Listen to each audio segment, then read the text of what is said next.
Welcome back to your channel Tripitak. अभी हम लोग शुरू करने जा रहे हैं बिहार ज्योग्राफी। हम लोग कहाँ पे खत्म किए थे? बिहार सीरीज जो हम लोग चला रहे थे, तो modern history of Bihar complete करा चुके थे, है ना। तो आज हम लोग बिहार ज्योग्राफी को थोड़ा सा समझने का कोशिश करेंगे।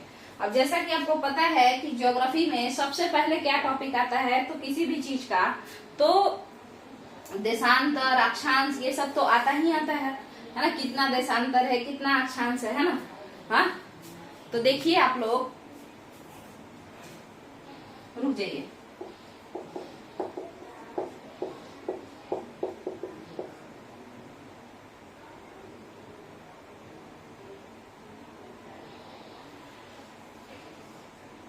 ये जो आपका बिहार है ना, इसमें हम लोगों को समझना है।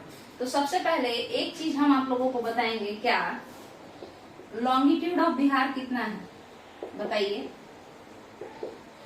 लॉन्गिट्यूड ऑफ बिहार कितना है? 83 डिग्री 19 10 83 डिग्री। और इस तरीके से हम लोग देखते हैं, है ना। 83 डिग्री, फिर 19, यहाँ पे आपको जो है यहाँ पे मिनट हो जाएगा और 10 सेकेंड, ऐसे कह के इसको पढ़ा जा सकता है। तो 83 19 10 और 88 17 40, ठीक है।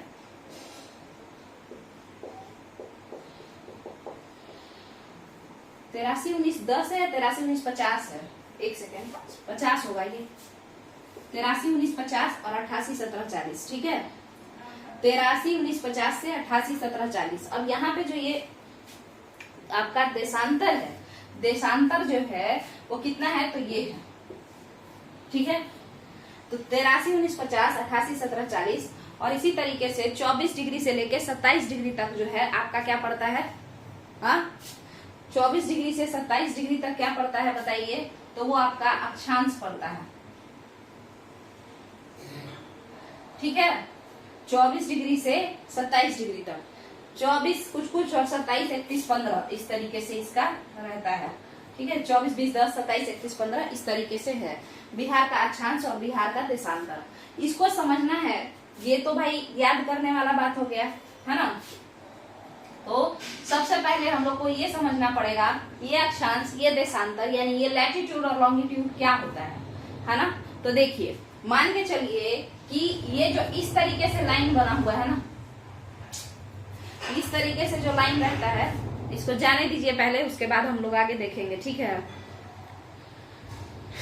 एक तो फैन नहीं चलता है यहाँ पे, ऊपर से फिर यहाँ पे हल्ला ही भर दिन होते रहता है, इंसान बहुत ज्यादा यहाँ पे इरिटेटिंग है। सब हवाई जहाज लेके दौड़ेगा सब भर रात।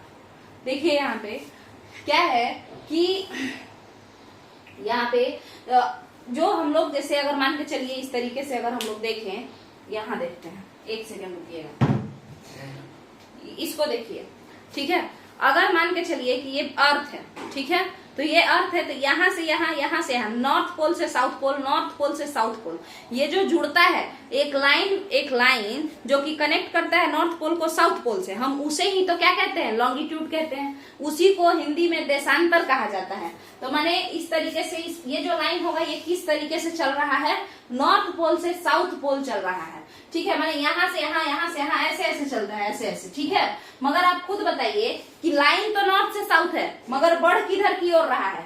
मतलब इस तरीके से लाइन ऐसे बना हुआ है, बट ये लाइन बढ़ कैसे रहा है? इधर की ओर बढ़ रहा है ना। 0 डिग्री प्राइम मेरिडियन अगर आप लोग पढ़े होंगे कि 0 डिग्री प्राइम मेरिडियन है, और उसके बाद फिर इधर से ऐसे ऐसे बढ़ रहा है, फिर इधर ऐसे ऐसे बढ़ रहा है, यानी ईस्ट और वेस्ट की तरफ बढ़ रहा है। इसीलिए देशांतर को, ये लंबू लंबू लाइन को, इस लंबू लंबू लाइन को, इस देशांतर को लॉन्गिट्यूड तो कहते हैं, मगर इसका नाम जब पड़ता है तो हम लोग ऐसे कहते हैं कि 83 डिग्री 19, इसको मिनट कह लीजिए, डिग्री आवर ही होता है, और 50, ठीक है। तो 83 19 50 जो है ना, ये ईस्ट, क्योंकि हम लोग किधर हैं? भारत 0 डिग्री प्राइम मेरिडियन के किधर है बताइए? ईस्ट में है ना, और बिहार भारत का ही पार्ट है। तो 83 19 50 ईस्ट, 88 17 40 ईस्ट, ठीक है। तो 83 19 50 से शुरू होता है और 88 17 40 पे जाकर के खत्म होता है। मतलब कहने का क्या है कि बिहार यहाँ से शुरू होता है, तो यहाँ पे जो ये लंबू लाइन है ना, ये 83 19 50 का लाइन है, ठीक है। और ये जो लंबू लाइन है, जहाँ पे बिहार का जो एरिया है वो खत्म हो जाता है, इसके बाद पश्चिम बंगाल शुरू हो जाएगा, यही 88 17 40 है। ठीक है, इसके बाद अगर हम लोग बात करते हैं कि आखिर ये लंबू लाइन, ये तो देशांतर हुआ, लॉन्गिट्यूड हुआ, क्या देशांतर हुआ, तो 83। यहाँ पे भर दिन कुछ ना कुछ कोई ना कोई बोलते ही रहेगा। एक सेकंड रुक जाइए। 83 19 50।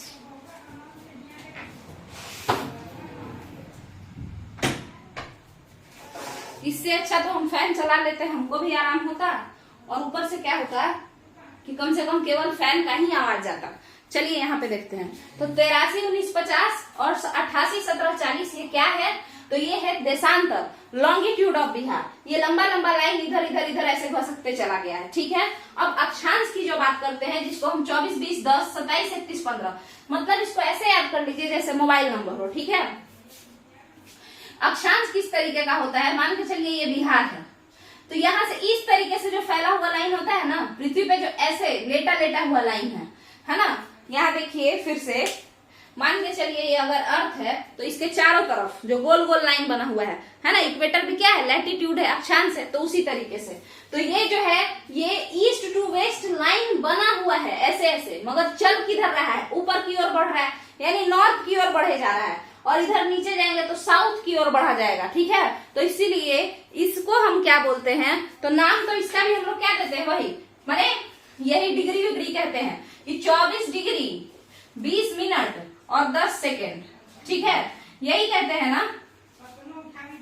तो 24 20 10, 24 20 10, मगर क्या 24 20 10 ईस्ट की 24 20 10 नॉर्थ, तो ये तो ऊपर की ओर जा रहा है, नहीं तो नीचे की ओर जा रहा है। तो हम लोग ऊपर रहते हैं तो हम लोग नॉर्थ लिखेंगे, तो 24 20 10 नॉर्थ से 27 डिग्री 31 मिनट और 15 सेकेंड नॉर्थ। ठीक है, अगर कोई नीचे रहता होगा 24 20 10 नीचे वाले पे, तो वो लिखेगा साउथ। ठीक है, ईस्ट वेस्ट नहीं लिख सकते हैं हम लोग लैटिट्यूड को, क्योंकि लैटिट्यूड लेटा हुआ ऐसे है, बट बढ़ तो नॉर्थ की तरफ रहता है या फिर साउथ की तरफ बढ़ रहा होता है, ये ईस्ट और वेस्ट की तरफ तो बढ़ ही नहीं रहा है। क्लियर है, क्या देशांतर और अक्षांश बिहार का क्लियर है आप लोगों को। 24 20 10 27 31 15, बताइए क्या है 24 20 10। यहाँ माने आप जब गया वगैरह में रहिएगा एकदम लास्ट पे, जैसे कि एकदम सीधे झारखंड में देवघर घुसने वाले हैं, तो ये जो लाइन है ये 24 20 10 कहलाएगा। और उसके बाद यहाँ जो पश्चिम चंपारण के बाद आप विराटनगर जो नेपाल का है वहां घुसने वाले हैं, तो ये वाला जो लोकेशन है आप इसको क्या कहिएगा, तो आप इसको कहिएगा कि ये 27 31 15 का नॉर्थन लैटिट्यूड है। ठीक है, 27 डिग्री का नॉर्थ लैटिट्यूड है, उत्तरी अक्षांश 27 डिग्री उत्तरी अक्षांश है। क्या आपको यहाँ तक का क्लियर है, क्या क्लियर है यहाँ तक का। तो अब हम लोग आगे बढ़ते हैं। क्यों इसका नाम नॉर्थ पड़ता है, क्योंकि ये जो ऐसा दिखने वाला इंसान है, ये इंसान या तो नॉर्थ की तरफ भागता है या फिर साउथ की तरफ भागता है, इसीलिए इसका नाम नॉर्थ या साउथ पड़ता है। और ये लंबा खड़ा रहने वाला जो इंसान है, ये लाइन है, ये या तो ईस्ट की तरफ भागता है, ईस्ट की तरफ भागता है या तो वेस्ट की तरफ भागता है, तो इसका नाम भी ईस्ट और वेस्ट ही पड़ता है। बाकी जो भी लाइन है वो सारा लाइन नंबर से ही रिप्रेजेंट किया जाता है। ठीक है, चलिए अब हम लोग इसको मिटा देते हैं। आप लोग जो है लिख लीजिए इसका जो क्या है 24 20 10 27 31 15, 24 20 10 पे शुरू वाला लाइन और 27 31 15 अंतिम वाला। क्लियर है ना नॉर्थ। और उसी तरीके से 83 19 50 88 17 40। अच्छा, यहाँ तक का तो क्लियर है। अब बिहार की अगर हम लोग बात करते हैं कि बिहार का पूरा जो एरिया है वो कितना है, क्षेत्रफल कितना है बिहार का, क्या कोई बता सकता है। बिहार का क्षेत्रफल यानी एरिया जो है वो कितना है, तो वो है 94,163 किलोमीटर स्क्वायर, 94,163 किलोमीटर स्क्वायर। क्या क्लियर है। उसके बाद हम लोग बात करें, अगर हम लोग एरिया का बात कर लिए हैं, तो हम बात करेंगे बिहार के चौड़ाई के बारे में, तो बताइए कि कितना किलोमीटर है। 483 किलोमीटर है। ठीक है, कितना किलोमीटर है बिहार का चौड़ाई, 483 किलोमीटर। बिहार का चौड़ाई ही ज्यादा है और लंबाई कम है, बिहार थोड़ा अतरंगी टाइप का है ना, तो इसका जो ब्रेथ जिसको हम लोग कहते हैं वो कितना है, ये शायद स्पेलिंग इसका गलत है, DTH होगा। चलिए, तो ब्रेथ जो है वो है 483, इसका लंबाई यानी कि लेंथ जो है वो कितना है, तो वही है 345 किलोमीटर, 345 किलोमीटर। ये कम है, ये ज्यादा है, मतलब बिहार कुछ ऐसा दिखता है इस शेप का। ठीक है, ठीक है, इस शेप का होगा। वैसे तो बिहार को अगर आप देखें तो ये कुछ इस तरीके से होता है, फिर इस तरीके से, फिर ऐसे ऐसे, फिर इधर ऐसे चला जाता है। ये शेप है रियल में बिहार का। ठीक है, अगर आप मैप देखे हो तो। ठीक है, तो ये इसका लंबाई चौड़ाई हम लोग सारा चीज तो देख लिए, बट ये ऊपर की चीजें हैं, ये जो चीजें हैं ये ऊपर की चीजें हैं। अब हम लोग क्या करने जा रहे हैं, तो बिहार किससे बना है। अगर बिहार के नीचे देखा जाए, यानी कि बिहार का जो मतलब ये जो पूरा एरिया है 94,163 किलोमीटर स्क्वायर का जो ये एरिया है, आखिर ये किस किस चट्टान से, इसके अंदर अगर हम इसको खखोर खखोर के इसके अंदर घुस के देखना चाहें तो फिर हम कैसे पता करें ये किस चीज का बना है। जिस पत्थर पे हम रह रहे हैं वो कब बना था, क्या चीज का बना है, इसके अंदर क्या क्या पाया जाता है ना। तो यही है भूगार्भिक संरचना, है ना, यानी जियोलॉजी ऑफ बिहार। माने भूमि के गर्भ में क्या क्या है, कोई अगर भूमि है, कोई अगर लैंडमास है, तो उसके पेट में क्या क्या है, पेट फाड़ के देखेंगे तो पता चलेगा। हाँ, अब ये कैसे पता चलता है, पेट फाड़ते कैसे हैं, तो देखिए आपका कभी वोल्केनो आ गया, कभी कुछ भूकंप आया, उन सारे चीजों से हम लोग अंदाजा लगाते हैं। और है ना, ऊपर का भी अगर हम लोग कुछ कुछ निकाल के तोड़ के और उस पर स्टडी करें तो वैसे पता चल जाता है। तो वही चीज है यहाँ पे हम लोगों को समझना है। चलिए, तो अगर हम आपसे बात करें चट्टान क्या क्या पढ़ना है, पेट के अंदर, बिहार अगर भूमि है तो उसके पेट के अंदर, भूमि के गर्भ में क्या है, इसको हम लोग जियोलॉजी कहते हैं। क्या यहां तक का क्लियर है? चलते हैं आगे। तो सबसे पहला बात आप लोग समझिए कि एक बड़ा इंपॉर्टेंट सा बात है, वैसे इतना ज्यादा हम लोगों को डीप में नहीं जानना है, बट फिर भी हम शुरू करते हैं। ठीक है, शुरू से समझते हैं। देखिए, एक ईयन करके एक चीज होता है, कुछ नहीं है, कुछ कुछ साल मिला करके सब बना देता है। जैसे कैसे कहते हैं एक डिकेड माने 10 साल, तो वैसे ही करोड़ों साल मिला दीजिए, अरबों साल मिला दीजिए तो एक ईयन बनता है। ठीक है, ईयन। तो इसमें ईयन जो है वो 4 भाई थे, हेडियन, उसके बाद आर्कियन, उसके बाद बताइए, उसके बाद आपका आता है पहले ये आर्कियन के बाद एक कोई आता है, और उसके बाद आ जाता है सीधे फेनेरोजोइक। हाँ, आर्कियन के बाद होता है प्रोटेरोजोइक। ठीक है, आर्कियन के बाद क्या होता है, प्रोटेरोजोइक, हेडियन, आर्कियन, प्रोटेरोजोइक और फिर फेनेरोजोइक। ठीक है, तो आपका जो ये फेनेरोजोइक ईयन है, इसमें एक एरा आएगा। वैसे तो बहुत सारे ही एरा है, बट यहाँ पे आपको कैम्ब्रियन एरा शुरू हो जाता है। माने जब फेनेरोजोइक ईयन चल रहा था, ये सब साल है, कुछ सालों को जोड़ करके एक युग समझ लीजिए। तो पहले के जमाना में जब शुरुआती दिनों में पृथ्वी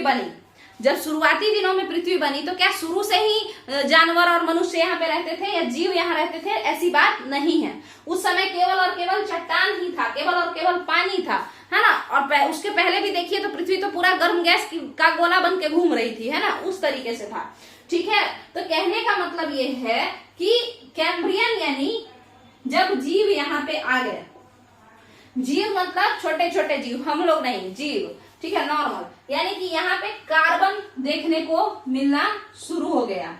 ठीक है, तो ये चीज है। तो वो कौन से ईयन में आया? फेनेरोजोइक ईयन में। ठीक है, कैम्ब्रियन पीरियड शुरू हो गया, यानी कि अब कैम्ब्रियन पीरियड शुरू हो गया। तो आप खुद बताइए, ये ईयन 4 हैं, प्रोटेरोजोइक, आर्कियन, हेडियन, यहाँ देखिए हेडियन, आर्कियन, प्रोटेरोजोइक, फेनेरोजोइक, है ना 4।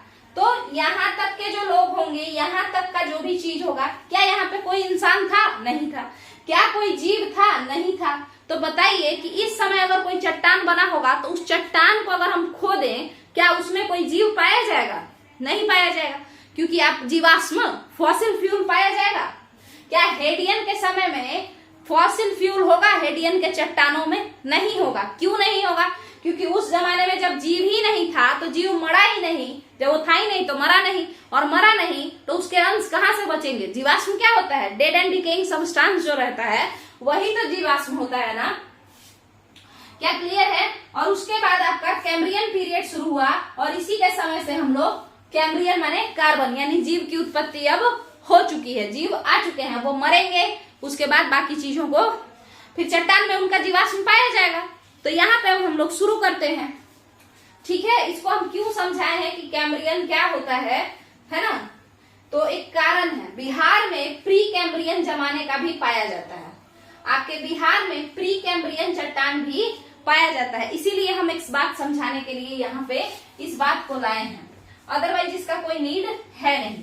हम क्या कहे थे कि एक भाई साहब है इयन, इयन क्या होता है, तो जिस तरीके से डिकेड होता है वो 10 साल का होता है, इयन करोड़ों साल को मिला करके एक इयन बनाया जाता है। तो सबसे पहला इयन हेडियन, ये बहुत पुराना, फिर धीरे धीरे नया और नए की तरफ हम लोग से जैसे समझिए कोई आपसे 70 साल बड़ा है, ठीक है, फिर कोई आपसे 170 साल बड़ा है, फिर इसके ऊपर तो और नजदीक आएगा, मान के चलिए आप 10 साल के हैं तो इसके ऊपर और नजदीक आएगा, तो कोई आपसे 50 साल बड़ा हुआ, उसके बाद फिर 20 साल बड़ा हुआ, तो सबसे नजदीक वाला कौन हुआ, ये हुआ, और सबसे दूर वाला ये हुआ। तो उसी तरीके से हेडियन जो है सबसे पुराना जमाना, आप समझ लीजिए। उसके बाद आर्कियन, अब इस जमाने में ऐसा जमाना है कि चट्टान तो है मगर यहाँ पे कुछ भी नहीं है, जीवों की उत्पत्ति नहीं हुई है। उसके बाद प्रोटेरोजोइक, प्रोटेरोजोइक इयन, ये सारे इयन का नाम है, ये सारे इयन से बोलते हैं द्वापर युग, कलयुग, उस तरीके से त्रेता युग। उसके बाद क्या है भाई, तो उसके बाद आया फेनोरोजोइक इयन। हम लोग जिस इयन में जिंदा है उस इयन को क्या कहते हैं, फेनोरोजोइक इयन कहते हैं। क्लियर है। जैसे हम लोग अपने आप को कई नामों से बोल सकते हैं, 90s किड्स के नाम से बोल सकते हैं, उसके अलावा हम लोग बोलते हैं ना 21st सेंचुरी मॉडर्न वर्ल्ड, है ना, तो ये सारा चीज भी, तो उसी तरीके से हम लोग फेनोरोजोइक इयन में जी रहे हैं। आइए जरा, फेनोरोजोइक इयन आया तब जाकर के आपका कैम्ब्रियन युग का शुरुआत हुआ। अब ये कैम्ब्रियन युग क्या होता है, मतलब कार्बनिक पदार्थ आने लगे, यानी जीवों की उत्पत्ति होने लगी। ये जो हुआ था आज से लगभग 545 मिलियन, यानी 5450 लाख साल पहले की बात है, जब यहाँ पे जीवों की उत्पत्ति देखने को मिली। कैम्ब्रियन पीरियड शुरू हुआ था 545 मिलियन पहले, और इसके पीछे का जो भी एज है, इसके ये वाला, इसके पीछे का जो भी एज है, 545 मिलियन के पीछे का जो भी एज है, उस समय कोई भी जीव नहीं हुआ करते थे। तो अगर आपसे कोई कहेगा कि आर्कियन चट्टान कैसे हैं, क्या उसमें जीव होंगे, मतलब जीवाश्म, क्या वो मतलब कार्बनिक है ना, कार्बनिक ऑर्गेनिक मिनरल्स रखेगा। माने देखिए कोई चट्टान है तो उसी में ना हम लोग खनिज ढूंढते हैं, है ना, उसी में ना रॉक में ही ना मिनरल ढूंढते हैं। हाँ, तो कोई कहेगा कि भाई बताइए कि कोई एक ऐसा चट्टान है जो आर्कियन युग का है, आर्कियन एज का है, आर्कियन इयन का है, ठीक है।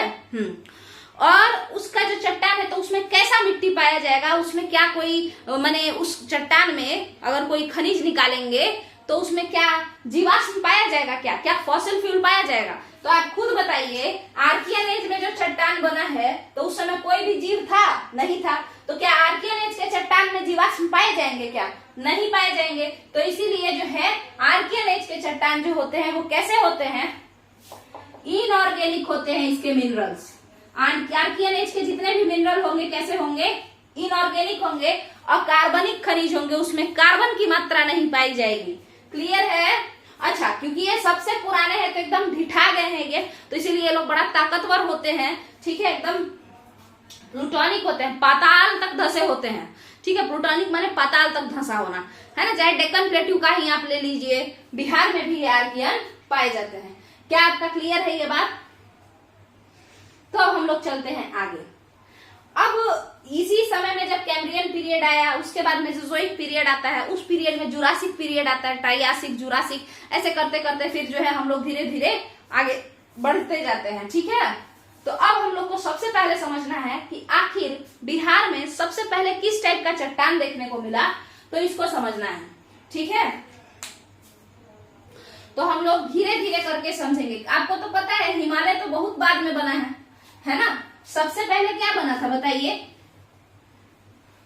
सबसे पहले आज से 225 मिलियन साल पहले पेंजिया और पेंथेल्सा नाम का चीज बना था, मतलब इतना बड़ा चट्टान और उसके चारों तरफ पानी, ऐसा कुछ था। ठीक है, पेंथेल्सा पानी को कहते थे और पेंजिया उस चट्टान को कहते थे। बाद में वो चट्टान टूट गया, ठीक है, और वो चट्टान टूट के पेंजिया जो था वो दो भाग में टूट गया, एक बन गया लॉरेशिया और एक बन गया गोंडवाना लैंड। ठीक है, और हमारा वो जो इंडिया था वो बेचारा गोंडवाना लैंड के साइड था। ठीक है, देखिएगा फिर से इसको भी समझा देते हैं थोड़ा। देखिए सबसे पहले क्या हुआ था कि आज से लगभग 225 मिलियन साल पहले की बात है, माने 2250 लाख साल पहले की बात है लगभग। ठीक है, तो उस समय क्या हुआ था कि क्या था इस धरती पे, तो यहाँ पे देखिए इस तरीके का शेप का कुछ एक ऐसा एक धरती था, माने धरती तो सारा ही धरती है बट ये कंटिनेंट था, स्थल था, लैंड मास। ठीक है, और इसके चारों तरफ पानी पानी पानी पानी पानी पानी पानी पानी पानी पानी। ठीक है, ये जो है ये सारा पानी और ये स्थल लैंड मास। ठीक है, इस लैंड मास का नाम क्या था, पेंजिया, और इसका नाम क्या था, पेंथेल्सा।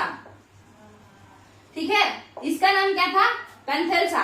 बाद में क्या हुआ कि धीरे धीरे धीरे धीरे ये टूट गया, तो ऊपर वाला इस तरीके से कुछ बच गया, नीचे कुछ इस तरीके से बच गया। तो ये जो हिस्सा था इसका ऊपर वाला वो कहलाया लॉरेशिया। क्या कहलाया, LUARASIA, लॉरेशिया। और ये क्या कहलाया, गोंडवाना लैंड।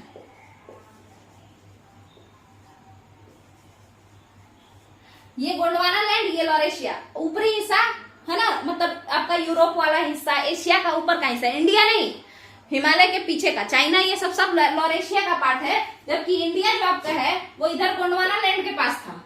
ये बाद में मतलब अंटार्कटिका है ना, उससे ऐसे जुड़ा हुआ था इंडिया, इस तरीके से इस शेप में जुड़ा हुआ था। रुक जाइए, इंडिया का जो नीचे का हिस्सा है ना वो ऐसे जुड़ा हुआ था, कुछ इस शेप में था ये अंटार्कटिका। और फिर यहाँ से उठ के इंडिया और भागने लगा। आज से लगभग 100 मिलियन साल पहले इंडिया उठ के भागा और ऊपर आके इधर लॉरेशिया से सटा था। और इसी सटने के वजह से तो धीरे धीरे पीट पीट के 33 सागर को ऊपर कर दिया और हिमालय का फॉर्मेशन कर दिया, है ना। क्या क्लियर है ये बात? तो आपको ये सब बात थोड़ा बहुत पता होना चाहिए। वैसे तो जब हम लोग ज्योग्राफी को पढ़ेंगे, है ना, तो उसमें अच्छे से पढ़ेंगे ही पढ़ेंगे, है ना। उसके लिए मगर वो थोड़ा ज्यादा डीप हो जाता है, उतना का नीड होता नहीं है, इसीलिए हम नहीं बताते हैं। तो यहां तक का क्लियर है क्या, लॉरेशिया और ये सब? अगर मान के चलिए मिटा दिए तो आप लोग पीछे से देख लीजिएगा, ठीक है, अगर देखना हो तो। अब समझते हैं, तो आपका यहाँ पे पहले क्या बना, ये सब जो है ये सब उस जमाने का था। यहाँ जो था ये सब किस जमाने का था? वही जमाने का जिस समय केवल धरती बना था, चट्टान बना था, मगर जीव नहीं आए थे। तो आपको अगर कोई कहे कि बिहार में सबसे पहले क्या आया, ये बिहार की भूमि है, तो इसमें सबसे पहले क्या आया होगा बताइए? तो वही चट्टान, क्योंकि वो पुराना चट्टान है ना। तो वही चट्टान, बिहार का कुछ हिस्सा आपका इधर का आर्कियन युगीन चट्टाने हैं, माने आर्कियन ईयन यानी आर्कियन पीरियड, आर्कियन जमाने का चट्टान है ये सब। इधर का चट्टान, इधर का माने बांका का, जमुई का, ये सब का जो चट्टान है वो आर्कियन युगीन चट्टाने हैं, अगर आप लोग देखें तो। और उसके बाद इसमें क्या होता है कि इस आर्कियन युगीन चट्टान को ही हम लोग कह सकते हैं कि ये धारवाड़ क्रम की चट्टाने हैं। कर्नाटक में इसको धारवाड़ बोलते हैं, तो इधर भी धारवाड़ क्रम की चट्टाने हैं। नाम से देखो, धारवाड़ इसका नाम क्यों पड़ा है, उधर एक रीजन है धारवाड़, इसीलिए धारवाड़ नाम पड़ा है, ठीक है। बिहार में नहीं, कर्नाटका में, ठीक है। तो इसीलिए भारत में आर्कियन युगीन चट्टानों को धारवाड़ क्रम की चट्टाने कह देते हैं, दक्कन की चट्टान कह देते हैं। बट ये सारे कौन से जमाने के हैं? आर्कियन जमाने के हैं, ठीक है। और यही आर्कियन जमाने के हैं, तो आप खुद बताइए कि इस चट्टान में, धारवाड़ क्रम की चट्टान में, क्या आपको कोई भी फॉसिल फ्यूल मिलेगा? नहीं मिलेगा। यानी यहाँ से कुछ भी अगर मिनरल निकलता हो तो क्या उसमें कार्बन होगा? इस मिनरल में नहीं होगा, है ना। नॉन कार्बनिक होगा, मैंने इनऑर्गेनिक मिनरल होगा, ठीक है। इनऑर्गेनिक मिनरल होगा यहाँ पे जो भी निकलेगा। कहाँ कहाँ पे ऐसा होता है भाई, धारवाड़ क्रम की चट्टाने? तो देखिए आप नीचे, बिहार के नीचे जमुई, नवादा, मुंगेर, राजगीर, बिहार शरीफ का हिस्सा, राजगीर तो नालंदा में ही पड़ता है ना, तो वही हो गया। मुंगेर का जो आपका खड़गपुर पहाड़ी है, वहां पे भी आपको आर्कियन युगीन चट्टाने देखने को मिलता है। बांका में भी आर्कियन युगीन चट्टाने देखने को मिलेंगी। क्लियर है? क्या क्लियर है यहाँ तक? अब आप लोग भागलपुर भी कह दीजिएगा, तो भागलपुर आपको याद होगा गंगा जी वहां से क्रॉस करती हैं, तो वहां पे जलोढ़ मृदा ज्यादा है, यानी कि गंगा जी जहां से क्रॉस करती है वो प्लेन एरिया में आएगा, वहां पे ज्यादा गैंगेटिक प्लेन का निर्माण होगा, है ना। तो गैंगेटिक प्लेन कब बना है आप खुद बताइए? प्लीस्टोसीन पीरियड में बना है ना, मतलब प्लीस्टोसीन काल में गंगा के मैदान का निर्माण हुआ है। ये सब काल का नाम है, आपको याद करना पड़ेगा, इसमें दिमाग लगाने वाली बात नहीं है। अलग अलग नाम से जाना गया, अलग अलग काल, और उसी में कुछ कुछ बना है। तो इधर का नीचे का हिस्सा तो तय हो गया कि धारवार क्रम की चट्टान है निचले हिस्सा में, है ना, मगर पूरा पूरा नीचे नहीं, ऐसा बात नहीं है। दक्षिण तो ठीक है, यानी कि साउथ में तो है, बट साउथ किधर? ईस्ट में। हमारे बिहार के जो साउथ ईस्टर्न रॉक्स हैं वो आर्कियन युगीन चट्टान है, आर्कियन एज के हैं। हाँ, मगर उस आर्कियन एज को आर्कियन ना कह के हमारे भारत में धारवार क्रम की चट्टान कह देते हैं। तो धारवार क्रम की चट्टान या दक्कन की चट्टान, ये सब जो भी चट्टान है ये सारे के सारे आर्कियन काल में बने थे। तो हम कह सकते हैं क्या कि आर्कियन युगीन चट्टान है ये। क्लियर है? तो हम साथ के साथ ये भी कह सकते हैं क्या कि ये सारे के सारे इनऑर्गेनिक हैं, अकार्बनिक हैं, कह सकते हैं ना। चलिए, यहां तक का अगर क्लियर है तो हम लोग आगे बढ़ते हैं। अब बचा कुछ इधर वाला हिस्सा, ये बेसिकली आपका भभुआ यानी कि कैमूर और रोहतास सासाराम वाला जो रीजन है, ठीक है। तो भभुआ और माने कैमूर, भभुआ को ही कैमूर कहते हैं, ठीक है। तो भभुआ और रोहतास यानी रोहतास और कैमूर, वो वाला जो रीजन है वहां पे आपको एक विंध्याचल पर्वत है जो कि उधर से मध्य प्रदेश होते हुए आराम से गुजरात के राजपीपला हिल से होते होते और आपके बिहार में एंट्री करती है, ठीक है। और वही विंध्याचल पर्वत को यहाँ पे क्या बोला जाता है बताइए? विंध्य क्रम की चट्टान है वो किस क्रम की है? वसी क्रम मतलब कुछ नहीं होता है, जैसे हिमालयन रेंजेस, हिमालय क्रम, ठीक है। तो विंध्यन रेंजेस की चट्टान है ये, वही विंध्य पर्वत पूरा फैला हुआ है और वही विंध्य चट्टान है वो, ठीक है। क्लियर है? मगर हम उस चट्टान को यहाँ पे विंध्य चट्टान तो कहते हैं, मगर साथ के साथ हम ये भी कह सकते हैं कैमूर चट्टान, कैमूर रॉक्स। तो नीचे आपके क्या है? कैमूर रॉक्स है, वही विंध्यन रेंज वाला कैमूर रॉक, विंध्य क्रम की चट्टान नीचे पाई जाती है। आपको बता दें कि ये चट्टान भी किस समय बना था? तो जब जीवों का विकास नहीं हुआ था उसी समय ये चट्टान भी बना था, ठीक है। तो इसीलिए विंध्यन रेंजेस में जो आपके चीज पाए जाते हैं उसमें भी, जो भी मिनरल पाए जाते हैं उसमें भी ऑर्गेनिक यानी कि कार्बन नहीं मिलेगा आपको। क्लियर है? कार्बन नहीं मिलेगा आपको। अब आगे चलते हैं। ये जो बीच का रीजन है, ये वाला रीजन, इस रीजन में ऐसा क्या है बताइए? विंध्य रेंज कहाँ है भाई? रोहतास और कैमूर में, सोन घाटी के उस सोन घाटी में बोलते हैं। सोन घाटी क्यों? क्योंकि आपको पता होगा कि औरंगाबाद, इधर औरंगाबाद है, ठीक है, इधर है आपका कौन? रोहतास, है ना। और इसी साइड, ये इस साइड पूरा आपका कैमूर रेंज पाया जाता है। क्लियर है? और ये सोन नदी है, तो इसीलिए ये सोन घाटी का रीजन हो गया, इसीलिए बोला जाता है सोन घाटी, ठीक है। ये सोन नदी है, सोन के इस तरफ भोजपुरी बोलता है लोग और सोन के इस तरफ मगही बोलता है। क्लियर है? Son act as a boundary between these two language. समझ गए आप लोग? मतलब सोन जो है ना, ये दोनों एक तरीके से भाषाई आधार पर दो क्षेत्रों को अलग करता है सोन नदी, ठीक है। चलते हैं आगे। तो ये तो क्लियर है आपका कि कैमूर, और ये बीच का जो रीजन है बिहार का वो प्लेन बनाया है, मतलब वहां पे क्या है? गंगा का मैदान है। वहां पे क्या है? गंगा का मैदान। और गंगा का मैदान का निर्माण किस काल में हुआ है? तो आप लोग प्लीस्टोसीन काल कहते हैं ना, तो वो प्लीस्टोसीन काल को ही, उसी में वो क्वाटरनरी पीरियड का एक काल है, ठीक है। तो आप लोग कहेंगे कि गंगा का मैदान प्लीस्टोसीन काल में बना है। अगर ये ऑप्शन में नहीं रहेगा तो कहेंगे कि गंगा का मैदान क्वाटरनरी पीरियड में बना है। क्लियर है? गंगा का मैदान प्लीस्टोसीन काल में बना है। प्लीस्टोसीन काल किसका पार्ट है? क्वाटरनरी पीरियड का ही पार्ट है, तो क्वाटरनरी पीरियड में बना है। अब इसके बाद ऊपर का जो हिस्सा है ये सब हिमालयी रेंजेस में पड़ता है ना, हिमालयी रेंजेस में पड़ता है, तो इसको हम कह सकते हैं कि हिमालयन रेंजेस। मगर जो जियोलॉजी है उसमें इसका नाम अलग दिया हुआ है। क्यों? क्योंकि जब हिमालय बन रहा था तो हम उस काल को टर्शियरी काल कह रहे थे।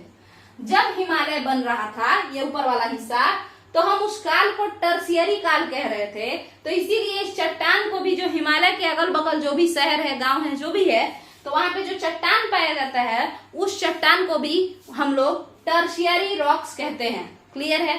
तो आपके बिहार में कितने टाइप के रॉक हुए आप बता सकते हैं क्या?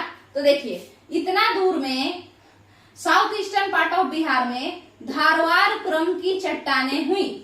क्या इसमें फॉसिल फ्यूल मिलेगा? क्या इसमें जीवाश्म मिलेगा? नहीं मिलेगा। उसके बाद इतना दूर में कैमूर और रोहतास में, भभुआ और रोहतास में विंध्य क्रम की चट्टानें देखने को मिली। ठीक है, ये विंध्य क्रम की चट्टानें कैसी हैं? तो ये भी इनऑर्गेनिक हैं, इसमें भी जीवाश्म नहीं पाए जाएंगे। यहाँ पे लाइमस्टोन मिलता है, चूना पत्थर, सैंडस्टोन, बलुआ पत्थर, ये सब। और यहाँ पे इसी वजह से बंजारी सीमेंट फैक्ट्री भी है, बड़ा फेमस है रोहतास का बंजारी सीमेंट फैक्ट्री।